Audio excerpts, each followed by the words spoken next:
Hey YouTube, it's lukemick, and I'm doing something I've wanted to do all year, and that's give you my list of the best movies of 2012. I'm going to start by just saying that this is my personal list, and I don't want to be judged or to get any hate mail for my choices. These are just the movies that I thought were the most entertaining or enjoyable throughout the year, not necessarily Oscar worthy. But I will say that I will be doing a video most likely this weekend, but possibly into next week.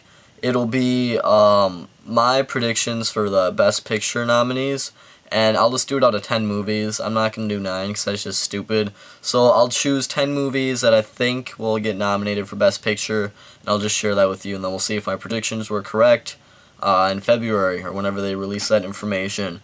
So let's get this started. I have some honorable mentions I'd like to go over. The first one is Cloud Atlas. I really liked this movie. I liked all the actors and the characters and the stories, but I couldn't tell how they really intertwined, but I didn't care. But it just didn't make the list. Same with The Raid Redemption, a really great action movie this year, a bunch of cool martial arts action, and the story was good enough. You know, I just thought it was really entertaining, and it's awesome, but it also just didn't make the cut. And my last honorable mention is arguably the best horror movie of 2012, and that's The Cabin in the Woods. That movie is hilarious with some jump scares, and it really pokes fun at a lot of the gimmicky horror movies throughout the years. So that's it for my honorable mentions. They just didn't make the cut, and that's unfortunate, but good news is there's 10 other great movies coming up. So number 10, we have Prometheus. This is the first movie I saw at the midnight premiere, and a lot of people don't like it very much. They don't like it very well, but I liked it. I mean, it didn't really tell you much, but it was there weren't many special effects, which I liked. It was all on set, and it wasn't as good as Alien, the Alien franchise, in my opinion, but I think there's room for improvement in that they'll make it better with some sequels, because they didn't explain anything, and yeah, but there was some good action. I liked all the acting and all the actors and actresses, and I thought it was still pretty good. It doesn't compare to Alien yet, but I'll give it some more time. So that's Prometheus at number 10.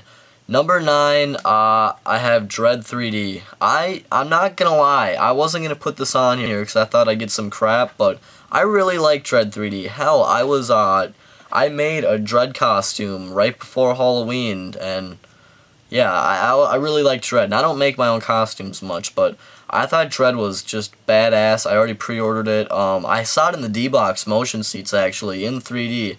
So that was pretty cool experience to see it in that. Lots of good action. It was just really entertaining.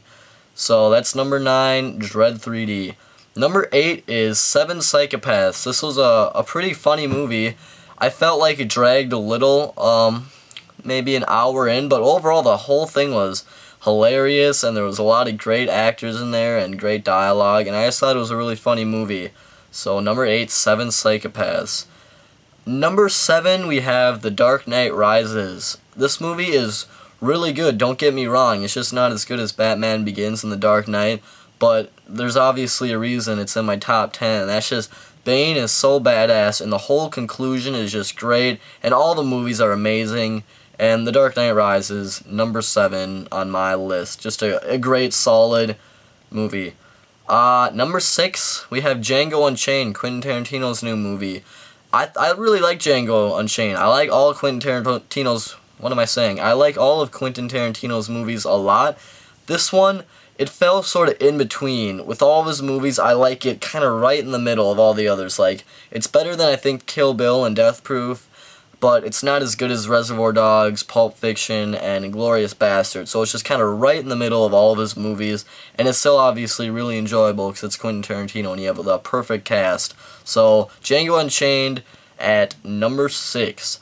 Number 5, we have a movie that looked really gimmicky to me. It just looked stupid because it was kind of like found footage, but it wasn't. It was more first person, and that's End of Watch. When I saw the trailers, when I was at the Avengers, I believe, I just thought it looked kind of dumb, and they were just trying to, it was kind of like a cash grab, just kind of a cool cop movie where a lot of people just go see it, but it would be done poorly. But I was completely wrong about that, and I was blown away by the quality of this movie.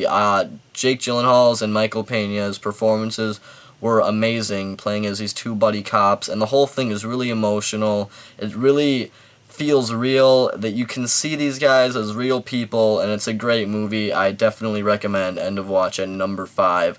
Number 4 means a lot to me. I really love this movie, and that's Skyfall. I am a huge James Bond fan, and this movie, if you've seen it, it has a ton of the old stuff. It brings back the old, it has some new, and it all fits together nicely, and Sam Mendes did a great job directing it, and I'm really happy with the results. So number 4 is Skyfall.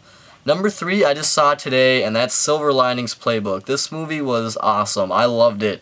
It was funny, it was somewhat sad, it was dramatic, and the performances were amazing by both Jennifer Lawrence and Bradley Cooper, and then Robert De Niro and everyone else in there. The movie was great. It was so good. So number 3, Silver Linings Playbook.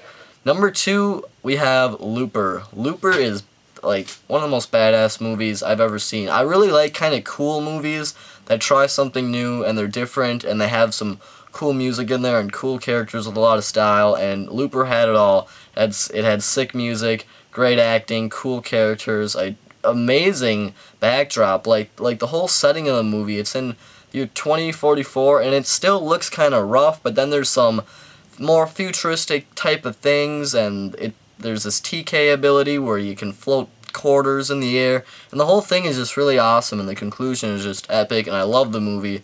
It's one of my favorites of the year. So number 2, Looper. So we're finally here at number 1. This was actually one of the first movies that came out this year, or it came out towards the middle, and that is Moonrise Kingdom. I love Moonrise Kingdom. This movie is really odd, but yet it's really funny, and the color tone, and it's got a ton of actors I love, like Bruce Willis, Edward Norton, Bill Murray, Frances McDormand. It's just got such a great cast, and it's so odd and funny and just different and weird that I just had to put it at number 1. I really love this movie, and I actually can't wait to go back and watch it again. It's been a while. Unfortunately, my friend Jermaine's borrowing it right now, so I can't watch it tonight, but when I get it back, I'll watch it for sure. So number 1, Moonrise Kingdom. So that's my list, guys. Tell me in the comments box down below what you guys thought of it, and give me your top 10. I'd love to see what everyone else thinks. Thanks for watching. Watch my newer videos. Subscribe, please. And that's about it. I'll talk to you guys later.